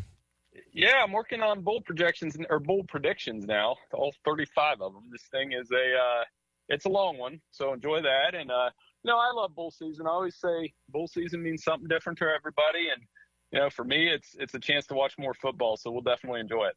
Bill Bender of the Sporting News. Bill, always appreciate the time. Happy holidays to you and your family. We'll do it again soon, my friend. Hey, no problem. Thanks for having me on. He is our quarterback savant, and he'll take you inside his mind. So you can learn more about the science of quarterbacking. Denny Thompson is the Quarterback Whisperer. Friday mornings on The Drill. Brought to you by Tyson Sound and Security and George Moore Chevrolet. Yo, what's happening, fellas? It's your boy E to the T, and I'm going to keep it real. We could all benefit from a little something extra in the bedroom. Blue Chew can help. And I'm about to tell you how you can get some for free. Blue Chew is an online service that delivers the same active ingredients as Viagra and Cialis, but in a chewable form and at a fraction of the cost. No doctor visits, no waiting in line at the pharmacy. Blue Chew ships right to your door in a discreet package. Not even them nosy neighbors gonna know what's going on. Blue Chew's licensed medical providers work with you to find the right ingredients and strength for your prescription. And did I mention the chewable? Just like popping a Mentos. And they're made right here in the good old US of A. Now you're asking, how do I get my Blue Chew? Visit BlueChew.com and make sure to enter promo code 1010XL at checkout. Try it for free and just pay $5 shipping. Turn that oh no into a oh yeah. That's right. Use promo code 1010XL and let your boy hook you up with some Blue Chew. Get your confidence back. Visit BlueChew.com. When you roll into a convenience store for some cold Bud Light, you want to make sure it's, cold. Check out the big coolers at Circle K. They make sure it's chilled and ready to go for the big game or party. Swing by Circle K and pick up some cold Bud Light. My name's Jim. I'm 53 years old. There should be options in life, like ways to lose weight. Medications now feel like the only option. I mean, it sounds like a guarantee. I do have friends who have lost weight with them. I tried holding off. I did other diets, but I was miserable. I'd rather be fat and happy. The problem was I wasn't happy fat.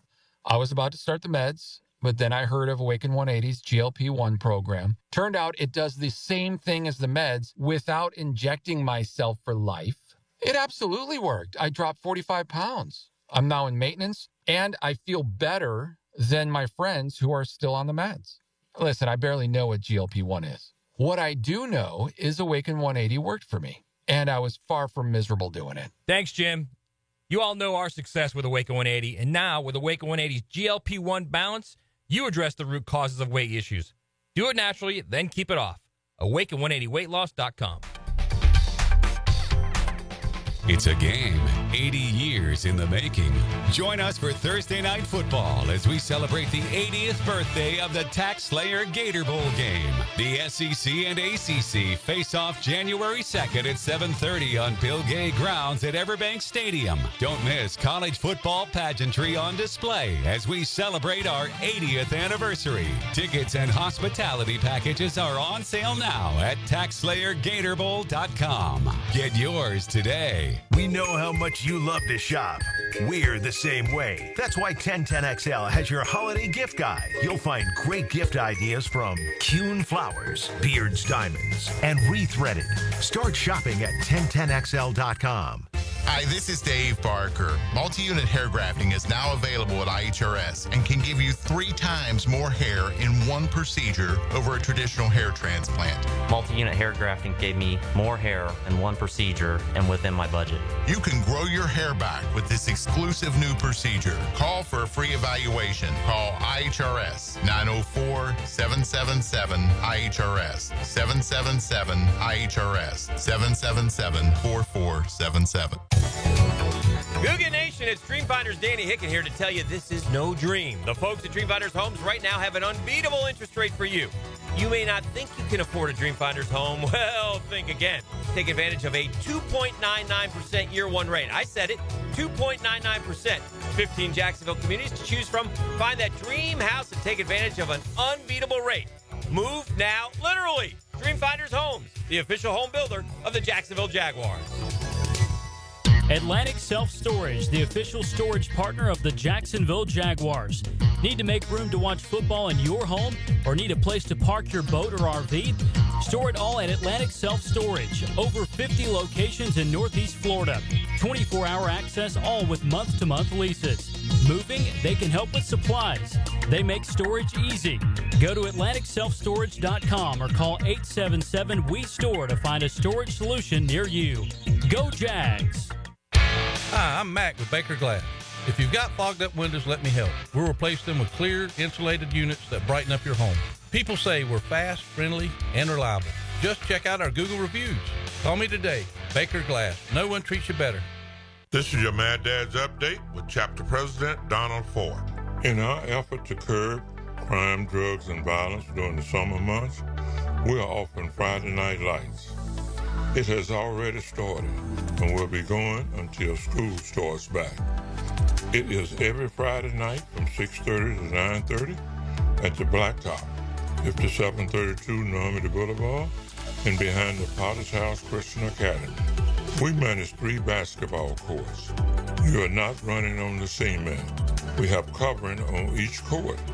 The Lakers, the Magic, and the Heat. Ages 15 to 40 years old. This will give them something to do other than selling drugs and getting into trouble. We have monitors there giving leadership.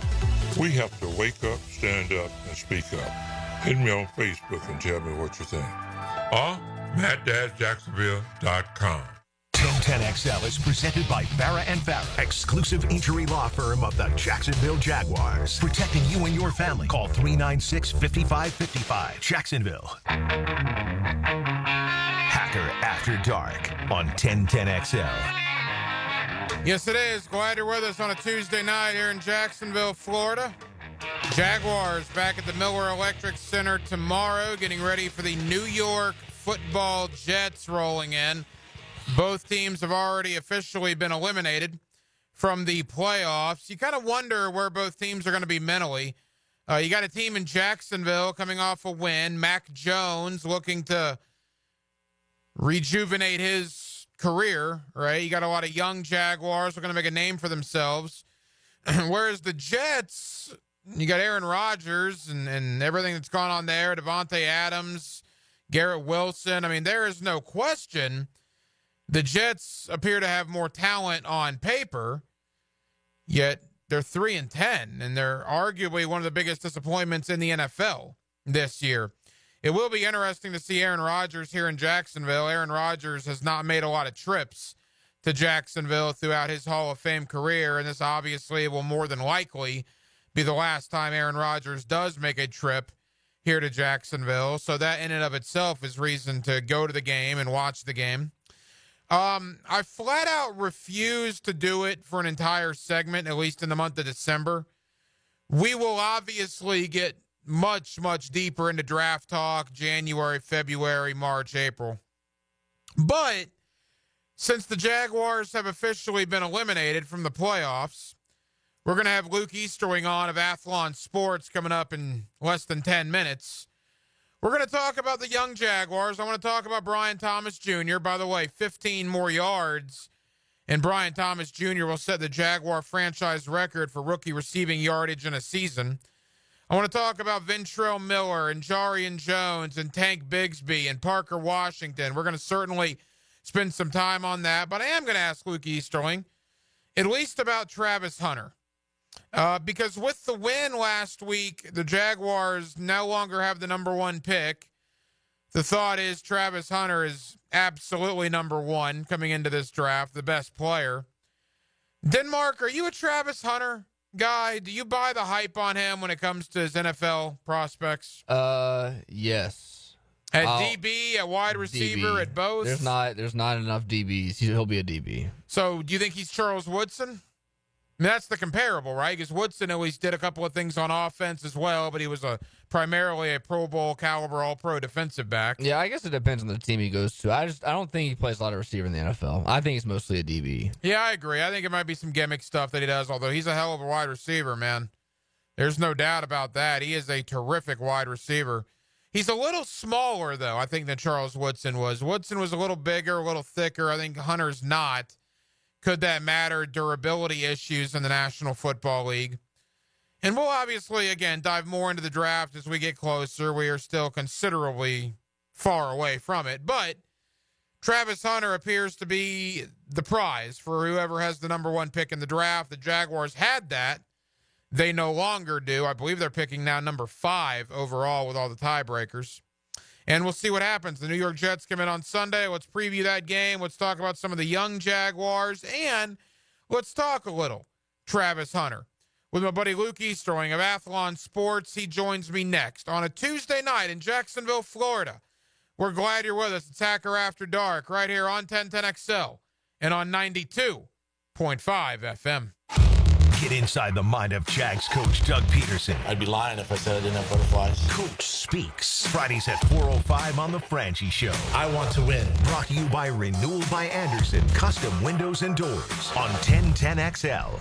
Baloo here for Smunez Vision. Why Smunez Vision? Well, I've been with Dr. Neil Smunez now since I got back to Jacksonville in 2006. 37 years of experience he has. Smunez Vision is a family organization that focuses on personal high-quality medical and surgical eye care. Dr. Catherine Smunez is fellowship trained in cornea and cataract surgery and all refractive surgery. Combined, that's 30 years plus in laser eye surgery. Visit SmunezVision.com today. Here you can see. Here's Linda Beaver. Have you heard? Beaver Toyota and Beaver Chevrolet are aiming to sell 1,000 vehicles this December. How? I've told my team to take all reasonable offers. We won't lose your business over price. With thousands of cars, trucks, and SUVs on the ground, all priced to sell, we guarantee the most money for your trade and the easiest car buying experience ever. I promise we ain't leaving nothing on the table. This is the absolute last weekend. Visit Beaver Toyota in St. Augustine or Beaver Chevrolet in Jacksonville. We're here to wow you. We heard you loud and clear, Jags fans, and we're taking it back to the 90s again. The Prowler throwback jerseys return to the field Sunday, December 15th, when your Jaguars take on the New York Jets. Be at the bank to see them in action while joining us for our Inspire Change game. To lock in your seats, head to jaguars.com/tickets or call 904-633-2000. We'll see you at the bank. The holidays are here, and so is your entire family. Uh-oh, the toilet's not flushing. And now the kitchen sink's clogged too? There's water coming from the ceiling. It's raining in the living room. Don't let this be your holiday disaster. Call Duck Duck Rooter today and get those plumbing issues fixed before family time turns into flood time. Duck Duck Rooter, your local plumbing pros and proud partner of the Jacksonville Jaguars. DuckDuckRooter.com. Cooking with Prisco. These things are wonderful. You're going to love it. Have a Rollies. Catch CBS Sports senior NFL writer Pete Prisco every Friday afternoon on The Franchi Show. Brought to you by Showtime Sports Cards and Collectibles on 1010XL. Stop letting high-interest debt weigh you down. Pay it all off in days thanks to Loan Pronto's new Rapid Equity Loan. Hey, it's Prosser here. Imagine a completely hassle-free way to cash out your home equity. No appraisals, no paperwork, no waiting. Loan Pronto's Rapid Equity Loan uses an AI-driven tech to get you approved for cash in as little as one day. One client got $100,000 approved in under 24 hours, wiped out their debt, launched the home improvement project, and is now saving over $1,000 a month. Instant approvals, low fixed rates, fast transfers. Get cash to consolidate all your debt and get a fresh start to the new year. Call Loan Pronto now and see how much you qualify for. Imagine this time next week, you can be credit card debt-free. Call 904-999-1508 or go to loanpronto.com. That's 904-999-1508 or loanpronto.com. Equal housing lender, NMLS 1661781 on approved credit, MLS, consumeraccess.org. If your trip to the store turns into a trip to the emergency room, call Farah & Farah. We can help determine if a business is responsible for your slip and fall injuries and get you the justice you deserve. When you fall hard, we fight harder. Farah & Farah, Jacksonville. Hey everybody, it's Mike Dempsey, and I just cannot say enough good things about my friends at Pella Windows and Doors. They have the highest quality products, the strongest limited warranties in the industry, and they just flat out look amazing. But don't just take my word for it. Consumer Reports still has Pella rated #1 in all 3 major window categories, so why not go with the best? Call them today or visit the Pella showroom and be sure to ask about the latest hurricane and impact-resistant windows. That's Pella Windows and Doors on Phillips Highway, and tell them Mike sent you. Make a crucial catch against colon cancer. Hicken here for the Borland Gruber Foundation. If you're 45 or older, the ball is in the red zone to get screened. The key to surviving colon cancer, early detection and prevention. 45 is the new 50. Get screened for colon cancer now. The Borland Gruber Foundation is a nonprofit organization devoted to building a healthy and equitable community that is free from colon cancer. Visit BorlandGruberFoundation.com for more. Here's your 1010XL First Coast Community Calendar. The Tom Coughlin J Fund helps families battling childhood cancer, and there are ways you can help. Go to tcjfund.org. City Rescue Mission provides life-changing support for the homeless. Find ways to get involved at crmjax.org.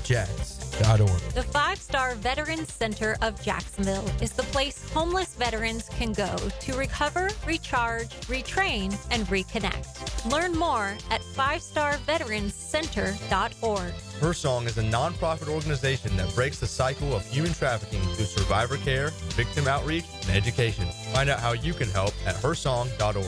The Hometown for Heroes Home Buyers Program helps you get your down payment and closing costs paid. Call to learn more. 574-7180. If you're involved in a community event and you'd like us to help spread the word, find out how at 1010XL.com. Help fight skin cancer by playing golf at the Hit 'em Straight Golf Tournament December 30th at Queens Harbor for a day of food and fun while raising money for the Melanoma Research Foundation. To sign up, call 904-507-1401. 1010XL is presented by Farah & Farah, exclusive injury law firm of the Jacksonville Jaguars. Protecting you and your family. Call 396-5555. Jacksonville. Now, another great guest on the Garber Auto Mall phone line. Hello. We can wiggle it. Back here on 1010XL and 92.5 FM in the city of Jacksonville. We are glad you are with us. The Jaguars and the Jets come up this Sunday, 1 o'clock, Everbank Stadium. You'll hear the game right here on 1010XL. Jacksonville 3-10, coming off a victory over the Tennessee Titans. Obviously, the playoffs are not going to happen, but some young guys really performed well last week for the Jaguars. They hope to keep that going against the Jets on Sunday. Let's talk about some of those young Jaguars. Let's look around the AFC South as well with Luke Easterling of Athlon Sports. He's always kind enough to join us here on 1010XL in Jacksonville. Luke, how you doing, man? I'm doing great, Ryan. How are you, man? Hey, Luke, we're good. Thank you for the time. All right, it has been a borderline disaster for the Jaguars at 3-10. They're eliminated from playoff contention, so they're playing out the string. One of the big stories is Mac Jones. We'll get to him in a moment. But the other big story to me, Luke, are the young guys, you know, the Brian Thomas Jr.'s, and we'll begin there. Jarian Jones, Mason Smith. You want to see these young guys perform well down the stretch. And clearly, Brian Thomas Jr. now over 50 catches. He's only 15 yards shy of the all-time receiving yardage record in Jaguar history for a rookie. Certainly, he's made quite the impact amidst a very tough season for the team. He really has, and I think that's why everybody, you know, who follows the draft like I do was really excited about him landing in Jacksonville, because we just felt like the opportunity was there to maximize his talent, right? You leave, you know, Ridley leaves and kind of leaves a vacuum there. I know they went out and spent some money on some replacements in free agency, but, you know, long-term, in terms of franchise building blocks, when he fell to them later in the first round, just felt like such a great fit. I mean, he was, that receiver class was legendary. You had those three guys at the top that were elite, top 5, top 10 prospects, but Thomas Jr. was the clear-cut fourth guy, I think, for most people, if not everybody. And so the fact that the Jaguars were able to be patient, that he fell all the way to the 20s and they were able to snap him up, I mean, we're seeing why, right? His size, his speed, and the scary part for opponents is that he's really came into the draft as kind of a raw guy, like still needed some polish in terms of his route running and stuff. If this is the raw version of Brian Thomas Jr., that's a scary thing for everybody moving forward, because he's been a stud this year. You've seen the flashes. I mean, the accuracy at times has been spotty, especially the last couple of weeks with Mac Jones, where he should have had probably a couple more long touchdowns than he has already. But man, I don't know how, if you're a Jags fan and you're looking for reasons to be excited, he's got to be the one at the top of the list. Well, the crazy thing to me, Luke, is, look, we've watched a lot of football here in Jacksonville, and unfortunately we've watched a lot of other teams nail their first-round wide receivers, where the Jaguars have not, with the likes of Reggie Williams and Matt Jones and Justin Blackmon go on down the line. But at halftime against the Titans, Brian Thomas had 0 catches, and he was only targeted like once or twice. By midway through the fourth quarter, he had 8 catches for 86 yards. He completely took over at a certain point, and we just haven't seen that here in Jacksonville, maybe going all the way back to Jimmy Smith. Yeah, and that's, again, adjustments are so important, right? We heard that. I think I was watching the Broncos game a couple weeks ago where, Bo Nix realized that Cortland Sutton didn't have a target in the first half, and he was like, hey, you gotta let me know. You gotta point out, like, hey, I'm not getting the ball. We got to get you the ball. That's got to happen. You can't. We see it here in Tampa Bay sometimes with Mike Evans. If you've got a ringer like that at wide receiver, you cannot go an entire half without getting them the ball. And once you realize that, you've got to get them involved. You've got to get them the targets they need, because that's your best chance to create big plays. So, yeah, it does feel like a home run. I thought about poor Jaguars fans yesterday when I saw Kayvon Chason making plays for the Raiders against the Bucs yesterday. I know he's had a good couple of weeks. It definitely hurts to miss on some of those first-round picks. And, man, Brian Thomas Jr. looks like a grand slam right now. Luke Easterling here with us on 1010XL in Jacksonville of Athlon Sports. Luke, when you look at some of the other young Jaguars that made a nice impact, a couple of second-year guys, Ventrell Miller has been one of their best linebackers all year, and the Jaguars had 22 carries to running backs against Tennessee.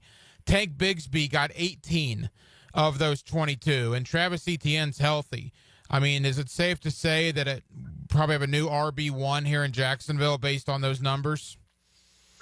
I mean, I think that's where you have to lean, right? And I think, again, the NFL has developed in a way that where the old, featured back of the past, right? Think about all the fantasy football studs from back in the day, Sean Alexander, LaDainian Tomlinson, Priest Holmes, Amon Green, those types of guys, even Fred Taylor to a certain extent, Maurice Jones-Drew for Jags fans.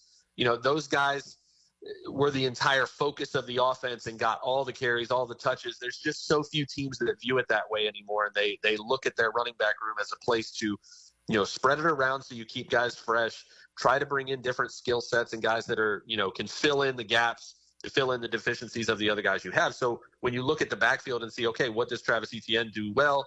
He's great as a pass catcher out of the backfield. He's great, in space and those things like that. He's not as great between the tackles. He's a leaner guy, so he's not as tough. He's going to get more banged up. That's exactly that puzzle piece mentality is how Tank Bigsby fits that backfield. He's the between the tackles guy. He's the bigger, tougher, more physical runner, and I think that's why you're seeing him get more play as the quote-unquote lead back, because if you're going to grind the ball out and you're going to want 20-plus carries a game, most of those are going to go to the guy that you feel like can pick up those tough yards.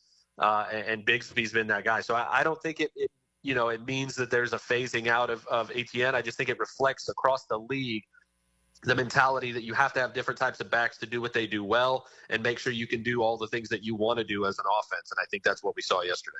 Luke, defensively, Jarian Jones was a guy that I talked about with you back during the draft process after the Jaguars used a third-round pick on him. And some people had some questions about that. It's been a little up and down for Jones, but he's made quite the name for himself, defending Trevor Lawrence last week, getting thrown out of the game. But I can tell you, Jones will never have to buy another drink here in Jacksonville again, because Jaguar fans love the fact that he got into it with Azeez Al-Shaair after that nonsense last week.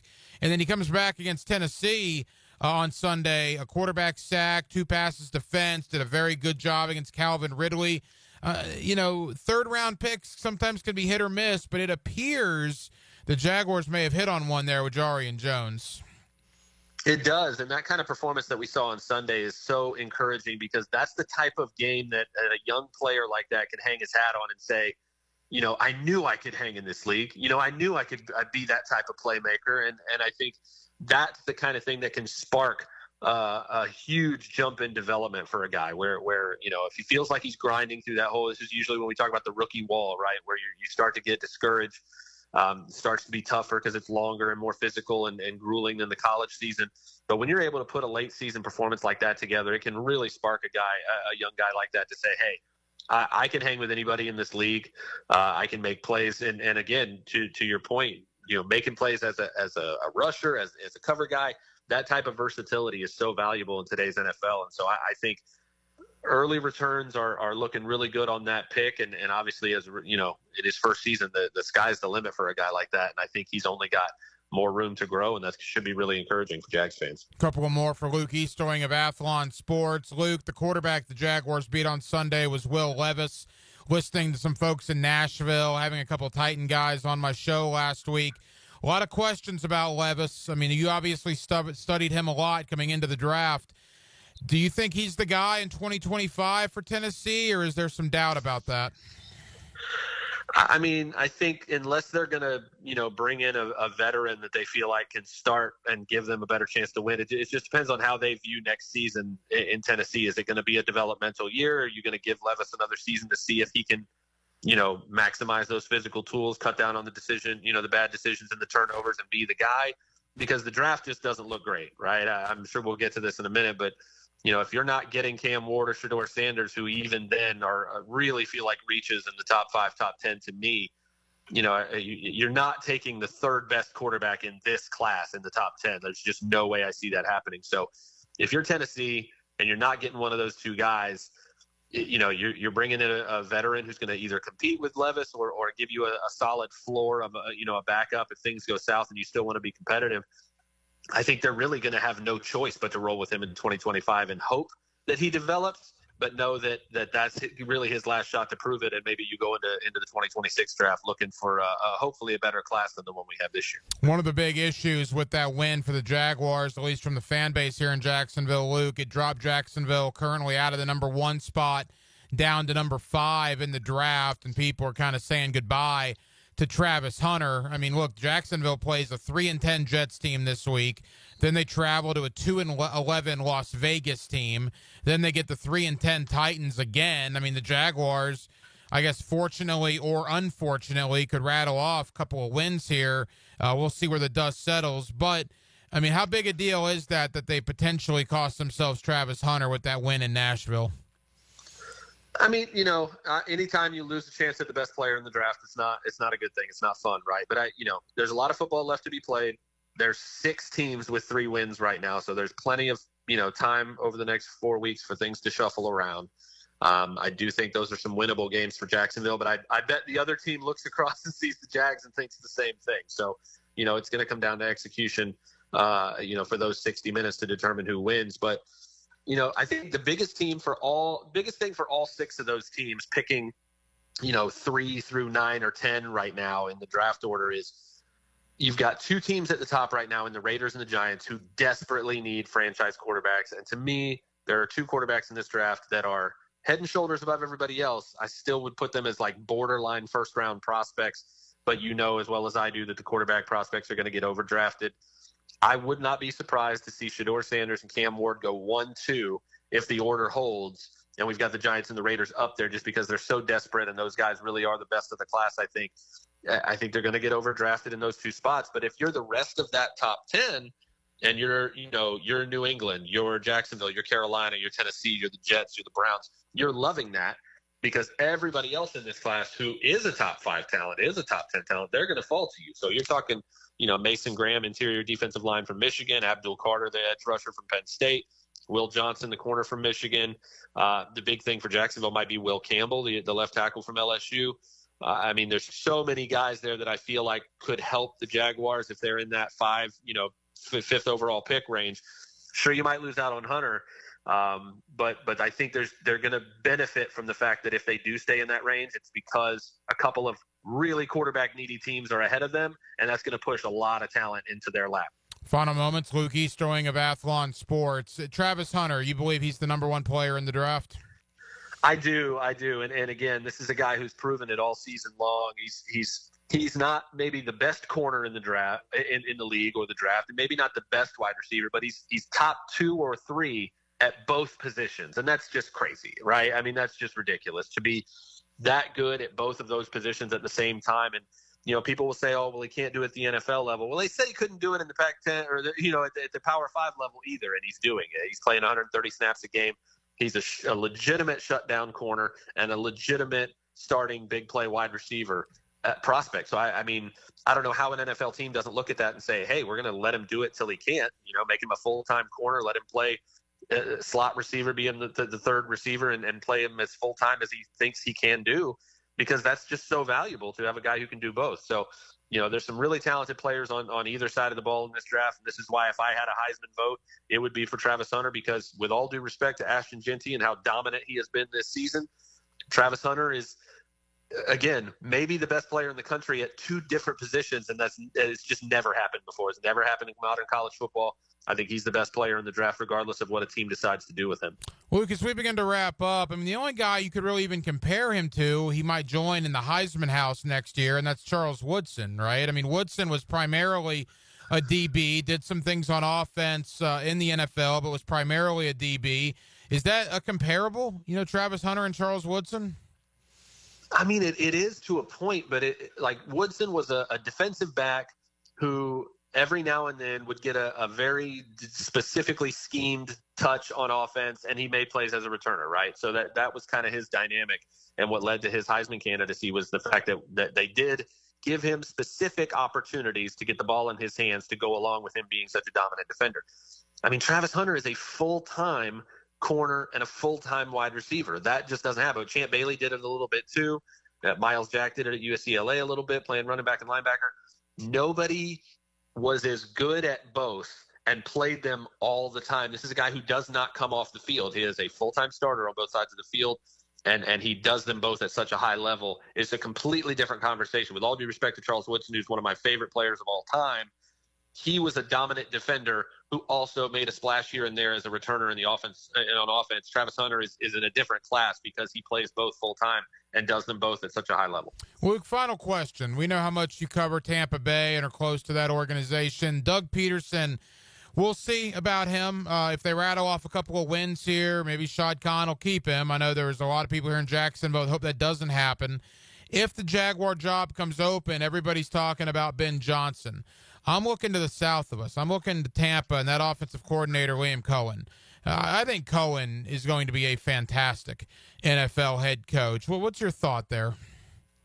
I mean, my thought as a lifelong Tampa Bay Buccaneers fan is do not look south. Go look somewhere else. We don't want you looking down here. But no, I mean, Liam Cohen's rise has been great. I mean, go back a couple of years. He was on Sean McVay's staff with the Los Angeles Rams. He goes to Kentucky to call plays for a season in the SEC, and then he bounces right back to the NFL to become a full-time play caller at the NFL level for the first time. This is his first season as an NFL play caller, and I'd put him up there against anybody in the league with the way he's revamped this offense. It was decent last year under Dave Canales, who moved on after 1 year to be the head coach in Carolina. But his diversification, the way and the players talked about this at the beginning of the year, it was a very tough system to learn in training camp because it was very complex. It was very creative and innovative, and it took a lot of mental strength for them to really get it down. But the way he has completely taken a running game that was bottom quarter in the 25th or worse, I believe, in the league for the last 4 or 5 years in a row, and has made it a top 5, top 10 rushing offense.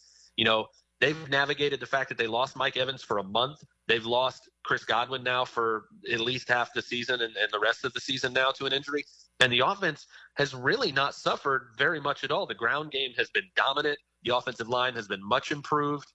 I mean, they've dealt with a lot of changes and a lot of issues, and Liam Cohen has had an answer for everything. So I won't be surprised if he's on a lot of short lists for those teams that need head coaches, but Bucs fans will be really, really upset if he ends up not on the sidelines for Tampa Bay next year. Luke Easterling of Athlon Sports. Luke, I know you're busy. Thank you as always. Happy holidays to you and your family. And once we hit the month of January, we'll really ramp up our draft talk. Appreciate you, my friend.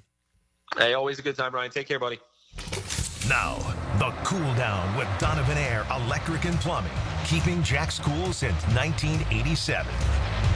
And thank you to Luke Easterling of Athlon Sports for joining us tonight here on Hacker After Dark as we took an ever so brief glimpse at the NFL draft. Of course, you probably can do that now. The Jaguars officially eliminated from the playoffs. It looks like it's a deep draft. We'll obviously do a much deeper dive as we get into 2025, January, February, etc. But Luke does that. Luke also does a terrific job covering the National Football League and the world of college football. We talked about Brian Thomas Jr., a lot of the young Jaguars that really played well on Sunday in the win over Tennessee, right? Brian Thomas Jr., Jarian Jones, Tank Bigsby, Mason Smith. I thought probably his best game as a Jaguar. So there is optimism, right? That's a lot of reasoning to watch these last 4 games, even though the playoffs are over. You want to see the young guys perform. Ventrell Miller's obviously another one. And there were a lot of young Jaguars that performed very well on Sunday in the win in Nashville over the Tennessee Titans. So we spent some time on that. Certainly spent some time on the college football playoff as well.